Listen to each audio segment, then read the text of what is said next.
Hello friends, நான் இன்றைக்கி எல்லாம் கன்னியாகுமரி வந்தோம் ஃப்ரெண்ட்ஸோட. அந்த இடத்துல ஃப்ரெண்டு கூட்டிகிட்டு வந்தான். இந்த மாதிரி இங்கே நீர்நெல்லிக்காய் இருக்குது, சாப்பிட்லாம், பறிக்கலாம் அப்படின்னு சொல்லிட்டு. பார்த்தா ஊர்பட்ட நீர்நெல்லிக்காய் இருந்தது. நானும் ஃப்ரெண்டும் சும்மா புட்டு அள்ளிட்டோம். இப்போ பாருங்கள் ஃப்ரெண்டை,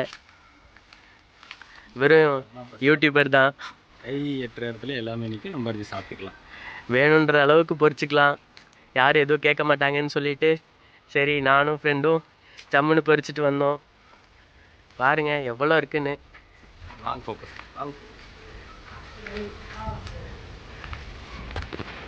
இங்கே பாருங்கள் எத்தனை பழம் வேஸ்ட்டாக கீழே கிடக்குதுன்னு. யாருமே பொறிக்கலை. அதனால தான் சரி நானும் ஃப்ரெண்டும் அப்படியே பொறிக்கலாம், பொறிச்சிட்டு கொண்டு போகலாம் அப்படின்னு சொல்லி பார்த்தோம். எத்தனை பழம் வேஸ்ட்டாக இருக்கு பாருங்களேன். லைட்டாக டச் வச்சாவே இதெல்லாம் கீழே விழுந்துருது ஃப்ரெண்ட்ஸ்.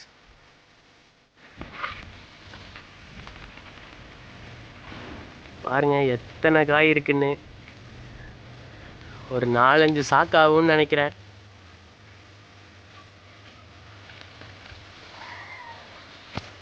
எவ்வளோ ஹைட்டாக இருக்குது பாருங்க, நிற்கிற இடத்துலையே அழகாக பறிச்சுக்கலாம், அப்படியே சாப்பிட்டுக்கலாம். வேணாம் அந்த மாதிரி தான் நாங்கள் சாப்பிட்டுட்டு இருக்கோம். நல்லா பார்த்தீங்கன்னா தெரியும், கையில் 4-5 வச்சிட்ருக்கோம். நல்லா கொத்து கொத்தா ஏகப்பட்டது இருக்குது. எல்லாம் சூப்பராகவும் இருக்குது, டேஸ்ட்டும் ஜம்முன்னு இருக்குது. இங்கே கன்னியாகுமரியில் என்னென்னு சொல்கிறாங்கன்னு கேளுங்களேன். இதோட பேர் பார்த்தீங்கன்னா இங்கே சாம்பக்கா. அவன் ஈரோட்டில் நீர்நெல்லிக்கான்றான், தெரியல. உங்கள் ஊரில் என்னன்னு கமெண்ட் பண்ணிட்டு போங்க. ஒவ்வொரு ஊர்லேயும் இதுக்கு ஒவ்வொரு பேர் இருக்குது ஃப்ரெண்ட்ஸ். ஈரோட்டில் இது நம்மளுக்கு நீர்நெல்லிக்கான்னு பேர் வச்சுருக்காங்க. இது பார்த்தீங்கன்னா 2-3 வெரைட்டி வருது. இது வந்து பார்த்தீங்கன்னா க்ரீன் கலரு, நம்ம நார்மலாக ஃபுல் ரெட்டும் இருக்குது, அப்புறம் லைட் பிங்க் கலரு, அப்புறம் ஒயிட் கலரு, இதுலேயே நிறையா கலரில் இருக்குது.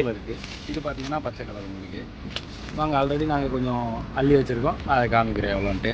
எவ்வளோ அள்ளி வச்சுருக்கோன்னு காமிக்கிறோம் பாருங்க. பாருங்க இந்த மரம் தான்.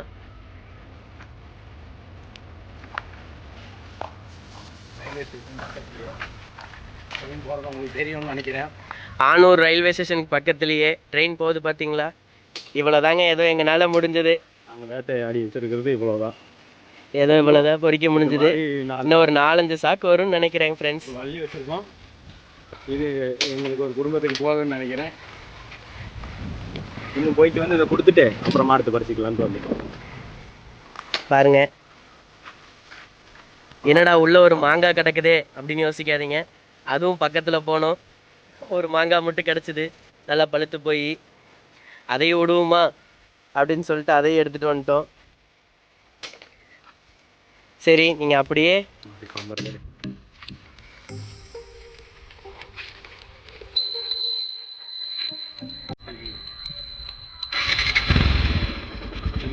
வீட்டுக்கு கிளம்ப வேண்டியதான்.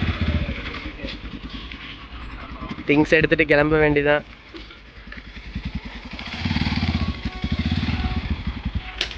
மூட்டை எடுத்தாச்சு, அவ்வளோதான்.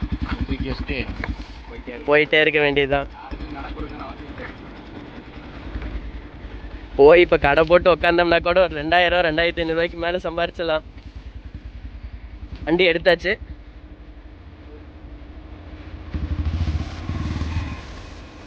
ஸோ கிளம்பிட்டோம் ஃப்ரெண்ட்ஸ்.